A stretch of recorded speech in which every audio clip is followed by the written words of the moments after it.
जो हमारे जन्म जरा मृत्यु रूपी रोगों का उपशमन करती है। ऐसी माँ सरस्वती जिनवाणी माँ के माध्यम से हम सभी पद्म पुराण नामक ग्रंथ के उस सती अंजना के जीवन चरित्र को बड़े मनोभाव के साथ श्रवण कर रहे हैं। विगत 2 दिनों से हम सभी जान रहे हैं वह राजमहलों में पलने वाली, वह अपने पिता महेंद्र की दुलारी, 100 भाइयों के प्रेम से प्यार से जिसका बचपन व्यतीत हुआ, ऐसी राजकुमारी अंजना जो अब रानी बन चुकी है, जो अब विवाह होने के पश्चात अपने उस महेंद्रपुर नगर से आदित्यपुर नगर में पवनंजय की धर्मपत्नी बन चुकी है। बात चल रही है उस अंजना की। कल हमने देखा कि उस अंजना का अनेकों वर्षों के वियोग सहने के पश्चात अपने पति पवनंजय से मिलन हुआ। पवनंजय मिलन होने के पश्चात जब युद्ध के लिए प्रस्थान कर रहे थे तो निशानी के तौर पर अपनी अंगूठी उस अंजना को दे जाते हैं। वह अंजना जहां इतने वर्षों से वियोग में सह रही थी, रो रही थी, बिलक रही थी, आज बड़ी प्रसन्न चित्त है। वह अंजना आज बड़ी खुश है। वह अंजना आज उसके जीवन में वो सूर्य का उदय हुआ तो खुशियों की बहार लेकर के हुआ। आज उस अंजना का चेहरा कुछ और ही कह रहा है। लेकिन उस अंजना ने अपने पति से मिलन की बात अभी भी अपने ससुराल पक्ष में अपनी सास केतुमती, अपने ससुर किसी के सम्मुख नहीं रखी। उसके मन में डर था, अगर मैंने आज ही ये बात बता दी और उन्हें विश्वास नहीं हुआ तो क्या होगा। मैं थोड़ा इंतजार करती हूं, उचित समय आएगा तो मैं बता दूंगी। हो सकता है जब तक स्वयं स्वामी भी आ जाए और वो ही बता दे।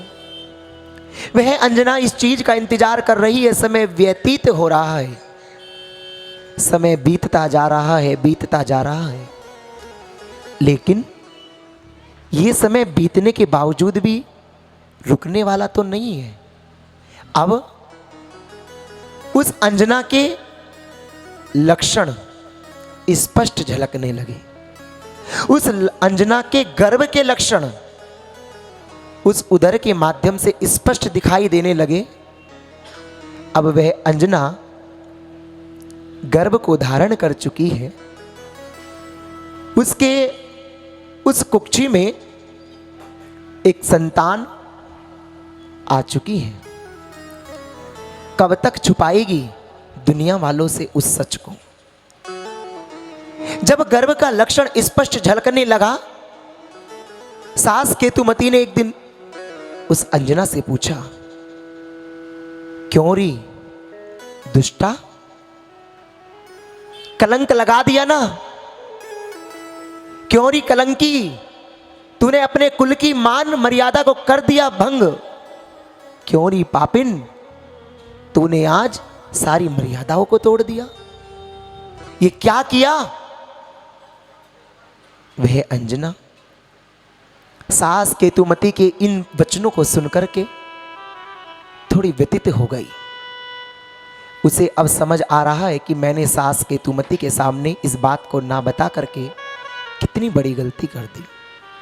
लेकिन उसने तभी कहा, माँ जी, जो आप समझ रही है ऐसा बिल्कुल नहीं है, जो आप सोच रही है ये कदापि नहीं है। बात तो कुछ और है माँ।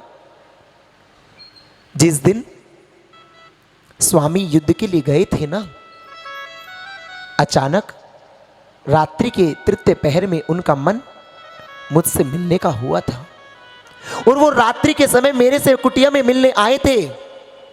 और ये जो मेरे गर्भ में शिशु पल रहा है माँ जी, ये किसी और का नहीं है, ये मेरे स्वामी अर्थात पवनंजय का ही है माँ जी, ये मेरा ही है, ये किसी और का नहीं है माँ जी। वह रोती बिलखती अंजना अपनी सास को, अपने ससुर को समझा रही है, लेकिन केतुमती समझने को तैयार नहीं है।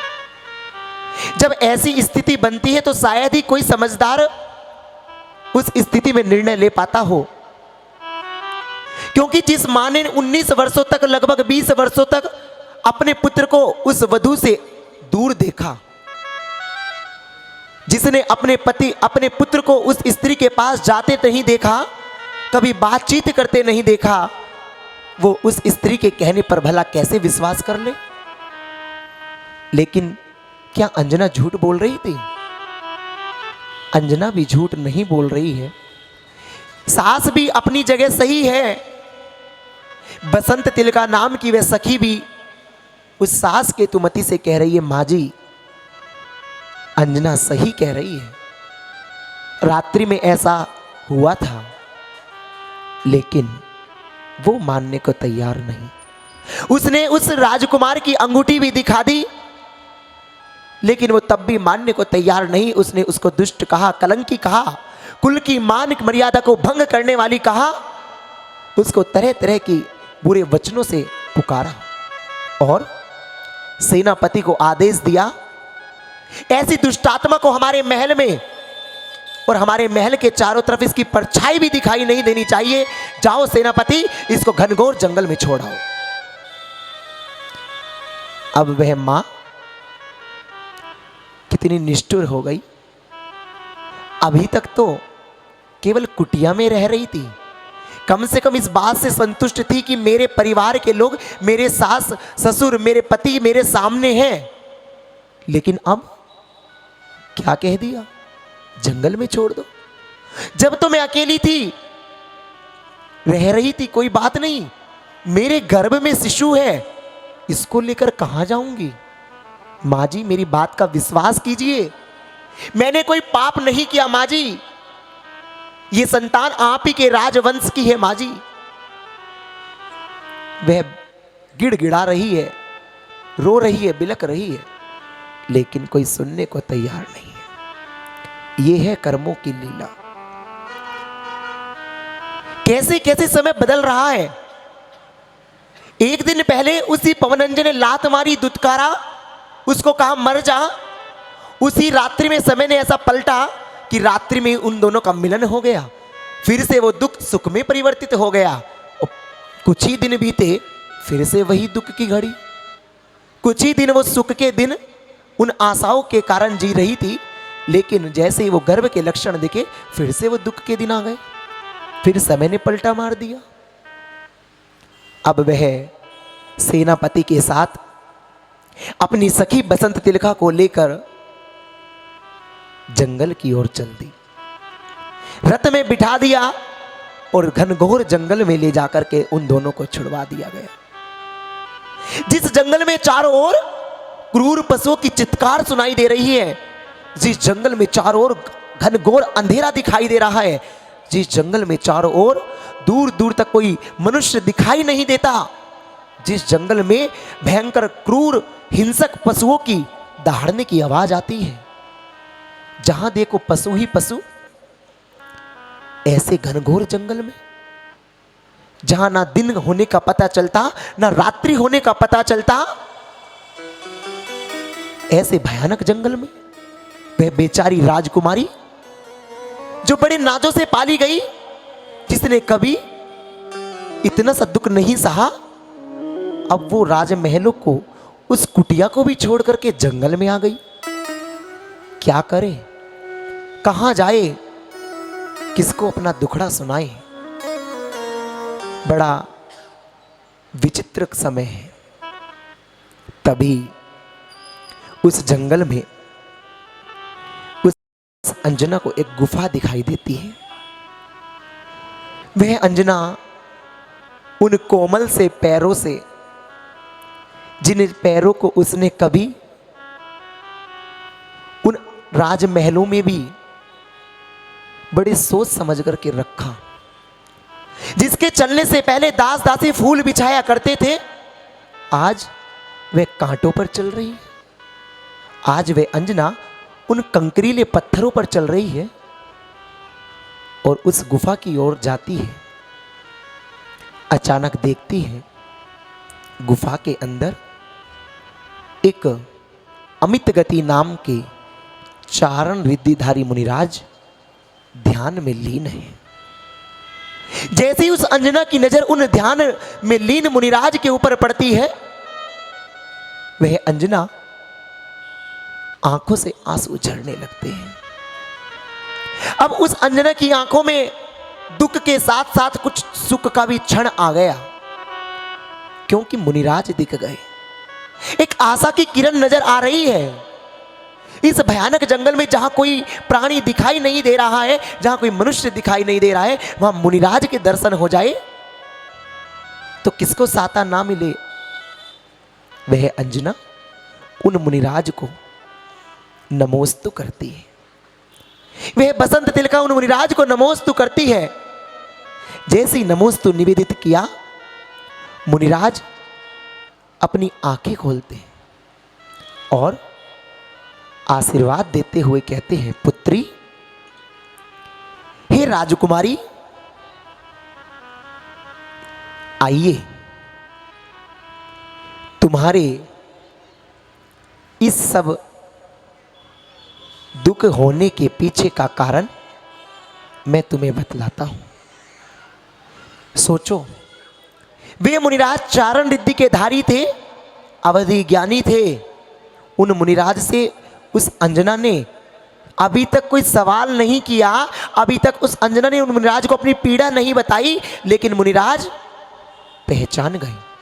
बोले, पुत्री, तेरे गर्भ में जो संतान पल रही है, ध्यान से सुनना, तेरे गर्भ में जो संतान पल रही है वो कोई साधारण संतान नहीं है, वो चरम शरीरी है। इसी भव से मोक्ष को जाने वाली संतान तेरे गर्भ में है। क्या? हां, मुनिराज ने क्या कह दिया कि मेरे गर्भ में चरम शरीरी, इसी भव से मोक्ष जाने वाली संतान। हे मुनिराज, ये आप क्या कह रहे हो? मेरे जैसी दुष्टात्मा, मेरे जैसी कलंकी, मेरे जैसी पापिन के गर्भ में मोक्षगामी जीव का अवतरण हुआ है। अब उस अंजना की आंखों से और आंसू टपकने लगे। अब वह अंजना चिंतन कर रही है कि ऐसा कौन सा पाप मैंने किया होगा जिसके कारण मुझे इतना सब कुछ देखना पड़ा, लेकिन कौन सा पुण्य ऐसा किया होगा जिसके कारण मेरे गर्भ में सर्वोत्कृष्ट आत्मा आई है। वे मुनिराज तभी कहते हैं, सुनो, जो तुम्हारे गर्भ में संतान आई है, यह जीव कोई साधारण जीव नहीं है। यह पूर्व भव में मंदर नामक नगर के वन में एक मुनिराज विराजमान थे। उन मुनिराज की देशना वहां चल रही थी और यह जीव उस समय उनकी देशना श्रवण करके सम्यक दर्शन ग्रहण कर चुका था। श्रावक व्रत को ग्रहण किया, उन मुनिराज को आहार दान दिया। आहार देने के प्रभाव से, सम्यक दर्शन के प्रभाव से समाधि मरण कर करके यमदेव का जीव स्वर्ग गया। वह जीव वहां से पुनः मृगांक नामक नगर के राजा हरिचंद का पुत्र बना, जिसका नाम सिंह चंद रखा गया। उस सिंह चंद की पर्याय में भी इसने पुण्य किए, इतने पुण्य किए कि इसने उस भव में भी समाधि मरण को प्राप्त किया और वहां से मर करके पुनः वहां से चय करके वह देव बना। देव की पर्याय में रहा, वहां सुखों को भोगा। उस देव की पर्याय से चयकर विजयार्धगिरी पर्वत पर अहनपुर नगर के राजा सुकंठ का पुत्र सिंहवान बना, वहां पर इसने दीक्षा को अंगीकार किया। दीक्षा अंगीकार करके इसने घोर तप किया और उस तप के प्रभाव से पुनः 7वें स्वर्ग में जाकर के देव बन गया। वही जीव पुनः मनुष्य पर्याय में आया है, अर्थात तुम्हारी कुक्षी में आ चुका है। ये कोई साधारण जीव नहीं है। पूर्व भवों में कितनी बार मुनिराज बन चुका है, पूर्व भवों में कितनी बार देव बन चुका है, पूर्व भवों में मनुष्य के पर्याय में रह करके अपनी आत्मा का उत्थान कर चुका है। ऐसा यह सिंहवान नाम का जीव आज तुम्हारी कुक्षी में आया है। जैसे ही उस अंजना ने अपने गर्भ में पल रहे शिशु के पूर्व भवों को सुना, बड़ी प्रसन्न हो गई। भला कौन ऐसी मां होगी जिसके गर्भ में ऐसी पवित्र संतान पल रही हो, जिसके पास संस्कारवान संतान हो। भला वह मां अपने आप को सौभाग्यशाली ना माने? उस मां ने भी अपना सौभाग्य माना। अब वह चिंतन सोच रही है, कर रही है कि ठीक है, मेरे पाप का उदय था, कोई बात नहीं, लेकिन जब चरम शरीरी संतान मेरे गर्भ में है तो अब मेरा भी पुण्य का उदय तो आएगा। अब वह इसी बात को सोच सोच करके उन मुनिराजों के चरणों में बैठी है। किसी ने कहा है कि आकाश में सितारों की गणना संभव है, आकाश में सितारों की गणना संभव है, समुद्र की गहराई मापना संभव है, और चंद्र लोक में भ्रमण करते चंद्र और सूर्य की ऊंचाई नापना संभव है, परंतु मां की ममता और गुरु का गुरुत्व नापना संभव नहीं है, संभव नहीं है। मां की ममता अपार होती है। उस मां ने भी उस अजन्मे शिशु के प्रति अपनी ममता बिखेर डाली। अब बसंत तिलका नाम की वह सखी उन मुनिराज से कहती है, हे मुनिराज, आपने इस संतान के बारे में तो बता दिया, कृपया कर यह भी बता दीजिए कि हमारी सखी अंजना को यह वियोग क्यों सहन करना पड़ रहा है, इतना दुख क्यों सहना पड़ रहा है। मुनिराज कृपया करके यह भी बता दीजिए। मुनिराज कहते हैं, ध्यान से सुनना, अब सुनने लायक बात है। इस कहानी का सार अब है। उन मुनिराज ने बताया, अंजना, तुम पूर्व भव में राजा सुकंठ की पटरानी कनकोदरी थी। तुम पूर्व भव में राजा सुकंठ की पटरानी कनकोदरी थी। तुम्हारा राजमहल बड़ा सुंदर था। तुम्हारे राज्य में चारों ओर शांति ही शांति थी। प्रजा बड़े सुख के साथ, आनंद के साथ निवास किया करती थी। उस राज्य में चारों ओर धर्म की, ज्ञान की गंगा बहा करती थी। तुम भी श्राविका थी। तुम्हारे राजा भी उत्तम श्रावक थे। वे भी न्याय प्रिय थे, धर्मात्मा पुरुष थे, दयालु थे। उनकी अनेकों और भी बहुत सारी रानियां हुआ करती थी, जिनमें मुख्य पटरानी तुम कनकोदरी के नाम से विख्यात हुई। आपके राजमहल में एक सुंदर जिनालय भी था। उस जिनालय में बहुत सुंदर रत्नमयी भगवान हुआ करते थे, लेकिन तुम्हारी श्रद्धा उन भगवान के प्रति कुछ कम थी और अन्य रानियों की श्रद्धा उन भगवान के प्रति कुछ ज्यादा थी। तुम तो थोड़ी भगवान की भक्ति पूजा करके चली जाती थी, लेकिन अन्य रानियां घंटों घंटों बैठ करके भगवान की पूजा भक्ति किया करती थी। तुम एक दिन एक रानी की पूजा भक्ति से ईर्ष्या भाव रखने लगी। उस ईर्ष्या के कारण तुमने एक दिन क्या किया, उस जिनालय के भगवान की मूर्ति को उठा करके छिपा दिया। तुमने जैसे ही भगवान की प्रतिमा को छुपाया, उसी क्षण आपके उस नगर में एक आरिका, संयम श्री नाम की आरिका संग सहित पधारी। जैसे ही वे आरिका संग आपके नगर में, आपके महल के समीप आया, उन्होंने आपके महल के जिनाले के दर्शनों की भावना रखी। जिनाले के समीप आरिका संग पहुंचा, दर्शन किया, देखा मंदिर तो अच्छा है, व्यवस्थित है, लेकिन मंदिर में भगवान नहीं है, भगवान की प्रतिमा ही गायब है। जैसी संयम श्री आरिका ने भगवान की प्रतिमा नहीं देखी, उन्होंने तुरंत वहां सूचना दी। सारी रानियां, महाराज, सैनिक, समस्त लोग इकट्ठे हो गए। पूरे महल में शोर मच गया कि भगवान की प्रतिमा चोरी हो गई, भगवान की प्रतिमा चोरी हो गई।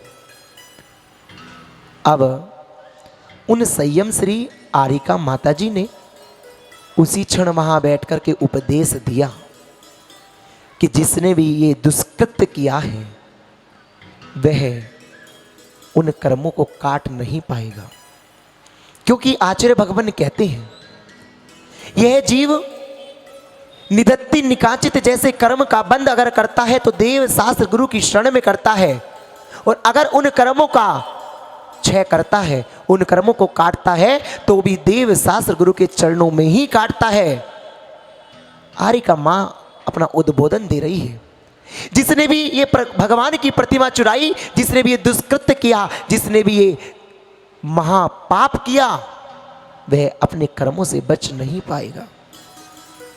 उन माताजी का उपदेश समस्त लोग सुन रहे थे। वह पटरानी कनकोदरी भी पीछे खड़ी हुई उन माताजी की बातों को सुन रही है। सुनते सुनते उसके मन में भय उत्पन्न हो जाता है, उसके मन में डर हो जाता है कि माताजी जो कह रही कहीं वो सच ना हो जाए। तभी वह कनकोदरी नाम की पटरानी उन भगवान की प्रतिमा को ला करके दे देती है। भगवान की प्रतिमा मिल जाती है महल में, वह जिनाले में विराजमान हो जाती है। माताजी के चरणों में बैठ करके वह कनकोदरी प्रायश्चित करती है, राजा गणों से, उन रानियों से क्षमा याचना करती है, और प्रायश्चित स्वरूप उसने श्राविका के व्रतों को ग्रहण कर लिया।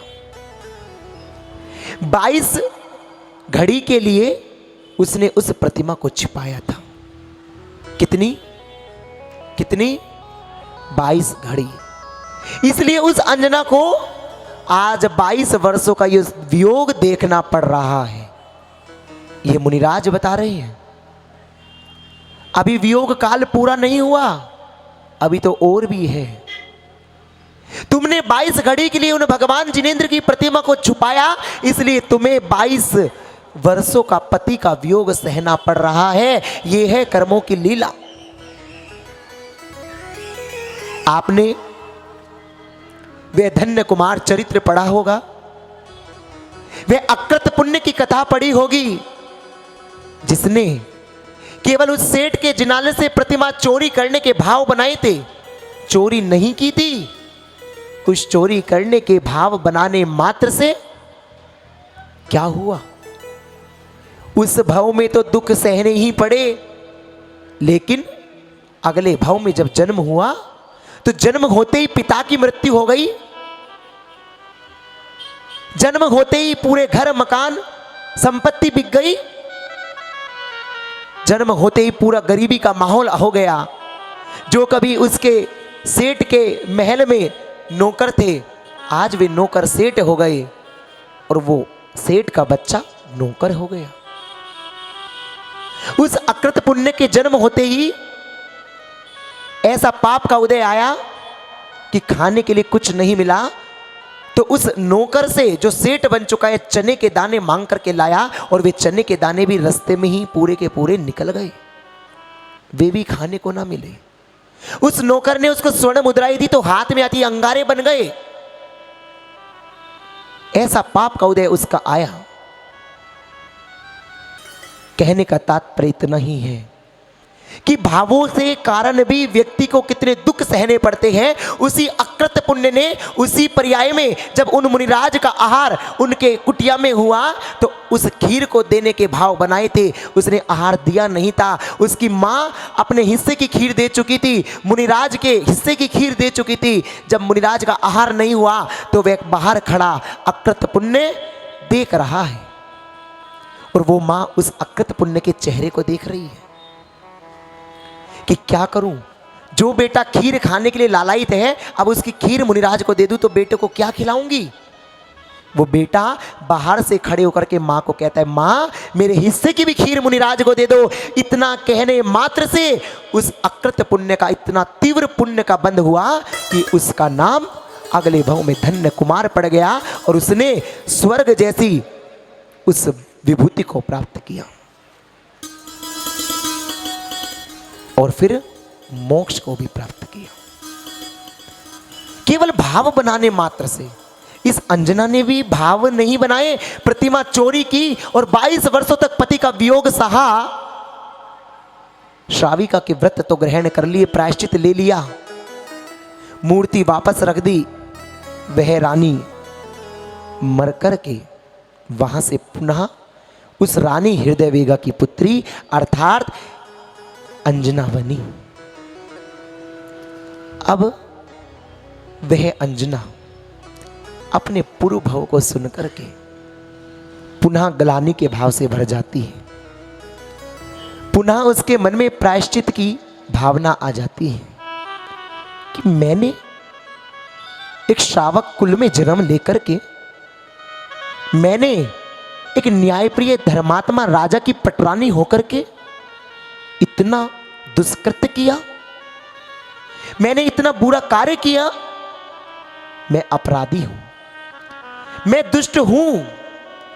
हां, जिसके कारण मुझे कर्म आज भुगतने पड़ रहे हैं। वास्तव में ये मैंने गलत किया। पुनः उसके मन में ग्लानि के भाव आ जाते हैं। वह